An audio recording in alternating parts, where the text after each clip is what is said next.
Hello, my dear loving students and friends. I hope you all are good and doing well. आपकी अपनी physics ma'am is saying welcome to learn physics. So dear बच्चों, today I am going to share my knowledge about the chapter gravitation. ये classes मैं सिर्फ अपने school के बच्चों के लिए ही नहीं ले रही हूँ. इवन उन सभी के लिए ये क्लासेस हैं जो प्रिपरेशन करना चाहते हैं और अपनी एक अच्छी कंटेंट रेडी करना चाहते हैं. तो आप इन वीडियोज़ से अपनी खुद की नोट्स प्रिपेयर कर सकते हैं. अगर आप नहीं प्रिपेयर कर सकते तो आप मेरे टेलीग्राम चैनल से जुड़ के ये PDFs डाउनलोड कर सकते हैं और अपने पास सारी कंटेंट रख सकते हैं. उससे आपकी प्रिपरेशन बहुत अच्छी हो सकती है. As you all know this कि आपकी फ़िज़िक्स मैम का ये फर्स्ट यूट्यूब वीडियो है, इसीलिए वीडियो में इफ़ कोई भी समस्याएं आती है तो आप कमेंट कर सकते हैं. मैं इसे इम्प्रूव करने की पूरी कोशिश करूँगी.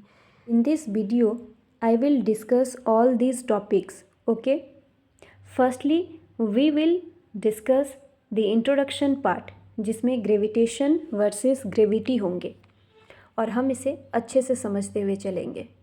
After that, we will discuss Kepler's law of planetary motion, जिसमें कैप्लर्स के 3 लॉज होंगे.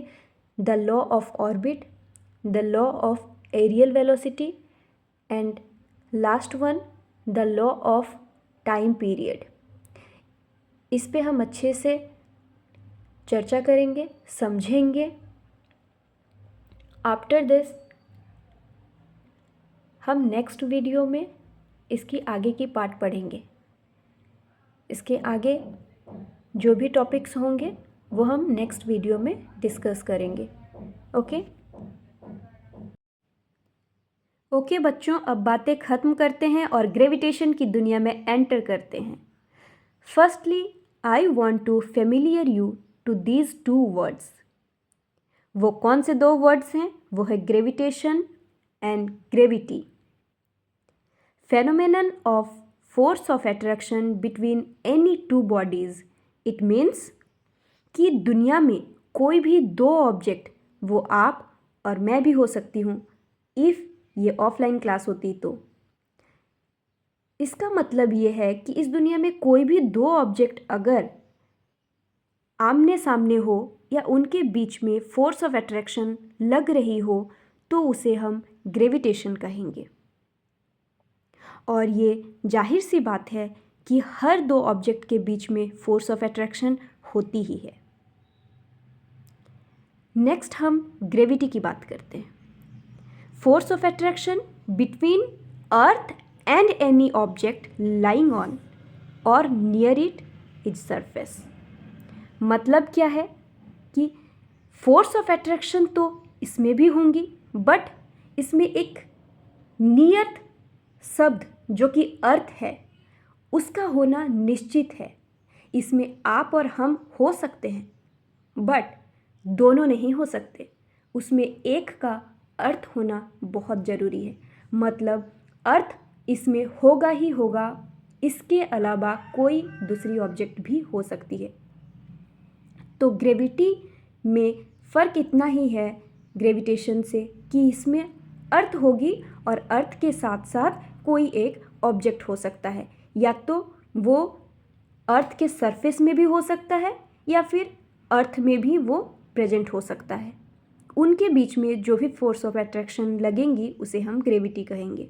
आई होप ये दोनों वर्ड से आप फेमिलियर हो गए होंगे कि ग्रेविटेशन किसे कहते हैं. कि ऐसे 2 ऑब्जेक्ट जिसमें फोर्स ऑफ अट्रैक्शन लगे उन्हें हम ग्रेविटेशन कहेंगे, और ऐसे 2 ऑब्जेक्ट जिसमें एक अर्थ हो उसे हम ग्रेविटी कहेंगे.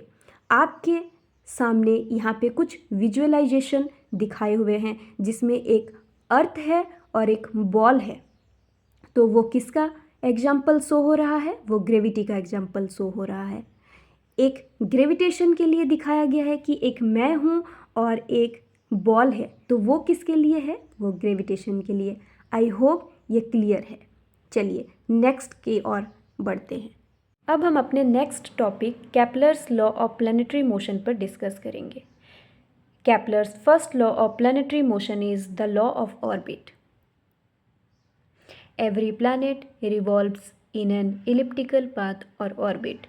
around the sun, with the sun situated at one of the foci of ellipse. एक डायग्राम आप देख पा रहे होंगे स्क्रीन पर। आप विजुअलाइज कर सकते हैं कि बचपन में आपने सुना था अपने दादा नाना से या अपने टीचर से कि पृथ्वी गोल है और वो हमेशा सूर्य के चक्कर लगाती है। बट हम सब पहले से ये नहीं जानते थे कि वो जो चक्कर लगा रही है वो कौन से पाथ पर लगाती है, उसका पाथ किस तरीके का होता है। इस चैप्टर में केपलर जी के अकॉर्डिंग हमें ये जानने की, तो हमारे केपलर जी का कहना है कि अर्थ या कोई भी प्लैनेट सन के अबाउट जो रोटेट कर रही है वो एक इलिप्टिकल पाथ में रोटेट करती है। इसका मतलब है कि जैसे मिल्की वे के या हमारे गैलेक्सी के अबाउट सन इलिप्टिकल पाथ में रोटेट करती है और सन के अबाउट अर्थ इलिप्टिकल पाथ में रोटेट कर रही है। अर्थ के अबाउट में मून जो है वो भी एक इलिप्टिकल पाथ में रोटेट कर रही है। इसमें हमें बेसिकली ये समझना है कि सन है और सन के अबाउट इलिप्टिकल पाथ में कोई भी प्लैनेट रिवॉल्व्स कर सकती है। एक इलिप्स क्या होता है, एक ओवल शेप का होता है। इलिप्स में दो फोकाई होता है, यानी कि दो फोकस होता है। दो फोकस में से कोई एक फोकस पर सन होता है और उसका जो इलिप्टिकल पाथ होता है उस पाथ में प्लैनेट होता है, जैसे कि आप यहाँ पे देख पा रहे होंगे। ये जो पेज देख रहे हैं आप, ये मेरी हैंड रिटन नोट्स है। इसमें एक इलिप्स ड्रॉ किया गया है। इस इलिप्स पर आप देख रहे होंगे एक साइड सन ड्रॉ किया गया है फोकस 2 पर और फोकस 1 जो है वो ऐसे ही है। दो फोकस में से किसी एक फोकस में सन हो गया और सन के अबाउट में जो प्लैनेट मूव कर रही है वो इलिप्टिकल ऑर्बिट पर है, इलिप्टिकल पाथ पर है। इस पूरे को हम इलिप्स कहते हैं। इलिप्स का जो बड़ा वाला भाग है, जो हॉरिजेंटल लाइन है, इसे हम मेजर एक्सिस कहेंगे और जो वर्टिकल लाइन है इसे हम माइनर एक्सिस कहेंगे। इसके भी दो भाग हैं, सेंटर से हम उसे डिवाइड किए हैं, जिसे सेमी मेजर एक्सिस कहेंगे बड़े वाले भाग को, जिसे हम ए से रिप्रेजेंट कर रहे हैं, और छोटे वाले भाग को बी से रिप्रेजेंट कर रहे हैं। इट मीन्स वो माइनर एक्सिस है, सेमी माइनर एक्सिस। ओके, ये आप 12th क्लास में बहुत अच्छे से पढ़ोगे। यहाँ मैंने इक्वेशन ऑफ इलिप्स के बारे में लिखा हुआ है कि x² by a² plus y² by b² is equal to 1 होता है। ये इक्वेशन आप याद कर सकते हो, आपके न्यूमेरिकल्स में हेल्प करेगी। एरिया ऑफ इलिप्स होता है पाई ए बी। आप टेंशन मत लो, इलिप्स कोई एक भूतिया वाला चीज़ नहीं है जो आपको समझ में नहीं आएगी।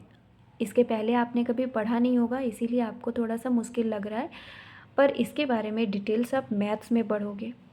अभी मैं आपको सिर्फ ओवरव्यू दे रही हूँ कि केपलर्स का कहना है कि प्लैनेट्स जो है वो इलिप्टिकल पाथ में मूव करते हैं।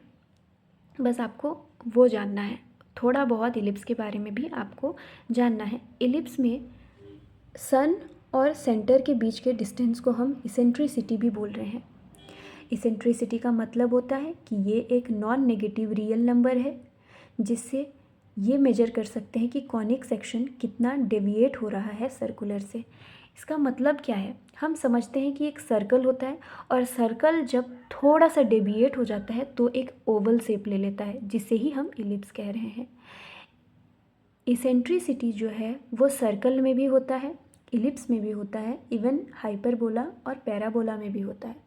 तो इसेंट्रिसिटी जो है वो सर्कल में 0 होता है, इलिप्स में इसेंट्रिसिटी 0 से बड़ा और 1 से छोटा होता है।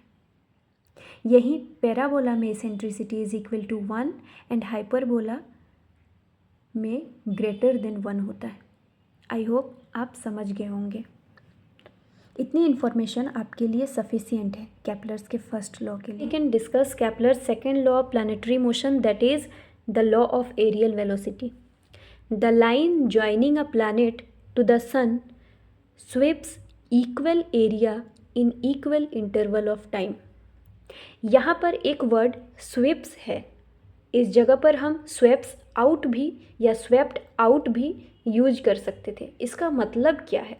इसका मतलब ये है कि जहाँ सन है और प्लैनेट से वहाँ पे लाइन ड्रॉ किया जा रहा है और ये इक्वल टाइम इंटरवल में इक्वल एरिया को स्वेप्ट करता है, यानी कि कवर कर रहा है।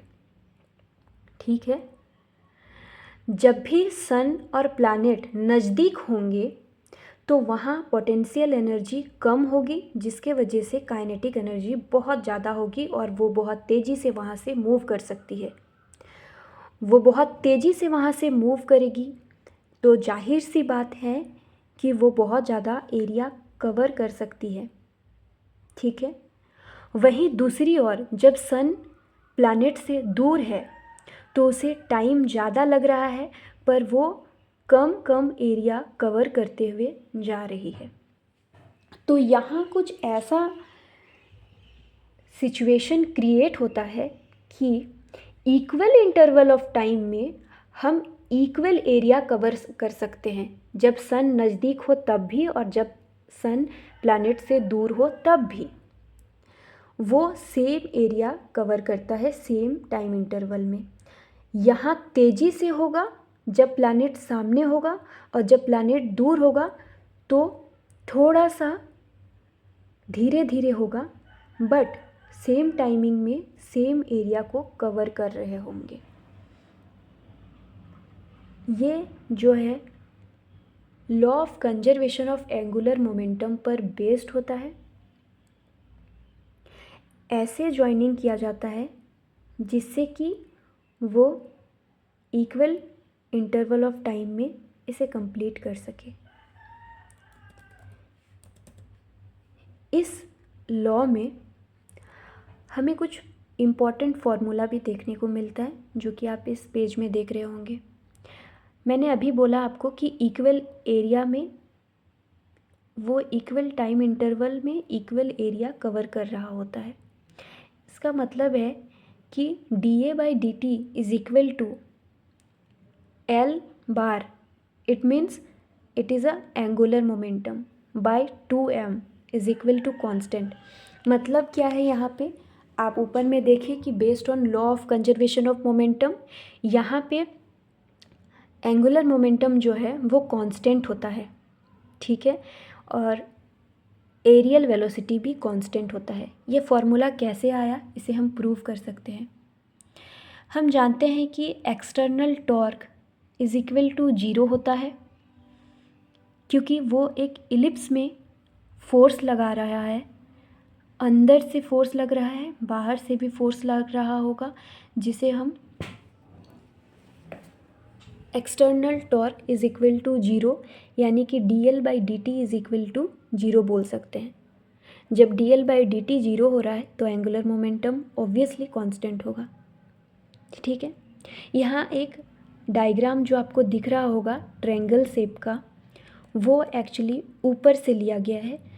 जो आपका सन और प्लैनेट का लाइन ज्वाइनिंग किया जा रहा था, उस लाइन ज्वाइनिंग पर वहाँ से ये डायग्राम उठाकर आपको अलग से समझाया गया है कि कैसे ये प्रूव होता है कि इसका जो बेस है वो R होगा, उस पूरे एरिया को जो कवर कर रहे हैं उसे हम dA से रिप्रेजेंट कर रहे हैं, और उसका जो हाइट होगा वो H से रिप्रेजेंट कर रहे हैं।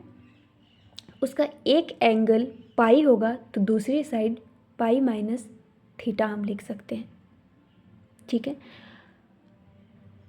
और वो भी वेलोसिटी से चल रहा होता है, तो उसका एक छोटा सा स्पीड हम v/dt से ले सकते हैं, क्योंकि उसका स्पीड में हम डिस्टेंस इनटू टाइम मल्टीप्लाई कर रहे हैं तो v/dt हो गया। ठीक है, तो एंगुलर मोमेंटम का फॉर्मूला होता है m into r cross v, r vector cross v vector.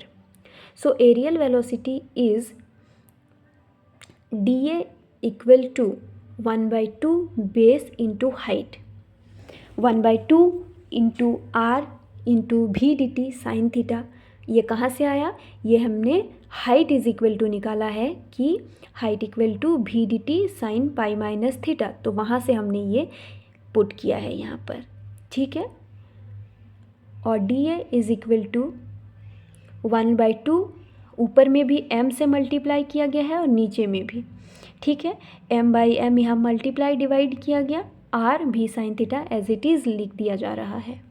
आपका वहाँ से dt जो है वो इस तरफ आ जाता है, तो dA/dt is equal to L vector by 2m. ये फॉर्मूला आपका सेकेंड लॉ का इक्वेशन प्रूव होता है. आई होप आप सब समझ रहे होंगे. हालांकि आपको ये इन दोनों लॉ में से उसके प्रूफ को याद रखना ज़रूरी नहीं है. आप सिर्फ उसका स्टेटमेंट और उसका मेन फॉर्मूला याद रखेंगे कि dA/dt is equal to L/2m equal to constant. It means areal velocity is constant and angular velocity is constant. ठीक है. और पहले लॉ में आप याद रखेंगे कि इलिप्टिकल पाथ पर रिवॉल्व्स करती है. ठीक है. पहले लॉ में आप याद रखोगे कि इलिप्टिकल पाथ होता है, दूसरे लॉ में आप याद रखोगे कि एरियल वेलोसिटी एंगुलर मोमेंटम जो है वो कांस्टेंट होता है और इक्वल इंटरवल ऑफ टाइम में इक्वल एरिया कवर करती है. बस आपको इतना ही याद रखना है. ये ज़्यादा जितना भी एक्स्ट्रा इन्फॉर्मेशन दिया गया है आपको, अगर आप अपने नॉलेज के लिए रखना चाहते हैं तो आप रख सकते हैं, एग्ज़ाम बेस्ड पर आप रख सकते हैं. बट किसी भी कम्पिटिटिव एग्ज़ाम में आपको प्रूविंग नहीं पूछता है, आपको सिर्फ फार्मूला याद रखना है. न्यूमेरिकल्स में भी सिर्फ आपको फार्मूला ही पुट करना होता है. Now we can discuss Kepler third law of planetary motion, that is law of periods. The square of the period of revolution of the planet around the sun t square is directly proportional to the cube of semi-major axis of the elliptical orbit a cube. इसका मतलब यह है कि time period जो है वो T square directly proportional होता है इलिप्टिकल ऑर्बिट के cube of semi major axis का. I hope I am clear. ठीक है. आपको समझ में आया कि टाइम पीरियड का स्क्वायर डायरेक्टली प्रोपोर्शनल होता है cube of semi major axis elliptical orbit का. इसे हम t directly proportional to r⁴ 3/2 लिख सकते हैं, या हम t directly proportional to r 1.5 भी लिख सकते हैं. ध्यान रखिएगा ऑप्शन में ये सारे रहते हैं. अब हम इस के थ्रू एक फॉर्मूला को भी डिफाइन कर सकते हैं जो कि आपको नेक्स्ट स्लाइड में दिया हुआ है. नेक्स्ट स्लाइड में आप देख सकते हैं कि आपको एक साइड सन दिया हुआ है, एक साइड प्लैनेट दिया हुआ है, जैसे कि मैंने इलिप्टिकल पाथ में आपको एक्सप्लेन किया था. इक्वेशन सेकंड में जो कि केपलर का सेकंड लॉ था, उसमें मैंने सेमी मेजर एक्सिस और माइनर एक्सिस के बारे में भी आपको एक्सप्लेन किया है. ठीक है. और ऑर्बिटल पीरियड मतलब जितना टाइम उसे लग रहा है, तो T square equal to 4π² by gm a cube. ये हम किस तरीके से डिफाइन करते हैं? जैसे हम सब जानते हैं कि orbital velocity is equal to √gm/r होता है. उसी पे हम लिख सकते हैं कि time period t is equal to 2πr by orbital velocity, that is equal to 2π/√gm r and √r. इस तरीके से लिखेंगे. आफ्टर दैट इस फॉर्मूला को हम प्रूव कर सकते हैं, जिसमें कि 4π² कांस्टेंट होता है और a क्यूब या r क्यूब ये डायरेक्टली प्रोपोर्शनल होता है टाइम पीरियड का। ठीक है, जी जो है वो यूनिवर्सल ग्रेविटेशनल कांस्टेंट है, जिसे हम नेक्स्ट क्लास में देखेंगे। एम मास ऑफ द सन है। टी को हम एक्सप्रेस कर रहे हैं ईयर से, क्योंकि वो टाइम पीरियड है। ए को हम एस्ट्रोनॉमिकल से रिप्रेजेंट करेंगे। ठीक है, तो यहाँ बेसिकली आपको याद रखना है कि T square is directly proportional to semi major axis का क्यूब को। ठीक है, इसके थ्रू हम इन शॉर्ट ये भी लिख सकते हैं T one square by A1 cube is equal to T2 square by A2 का cube is equal to constant, मतलब ये कांस्टेंट होगा। ठीक है, आप नहीं सकोगे इतना सारा कुछ याद रखने, तो सिर्फ इतनी सी बात याद रखना कि टी स्क्वायर डायरेक्टली प्रोपोर्शनल होगा cube of semi major axis का, इक्वेशन ऑफ थर्ड में, यानी कि केपलर का third law of planetary motion में। इतना ही इनफ है इस लॉ के लिए। आई होप प्रतिमा मैम के अनमोल रत्नों की दिमाग की बत्ती जली होगी, उन सबको समझ आया होगा। तो ये वीडियो उन सबको डेडिकेटेड है।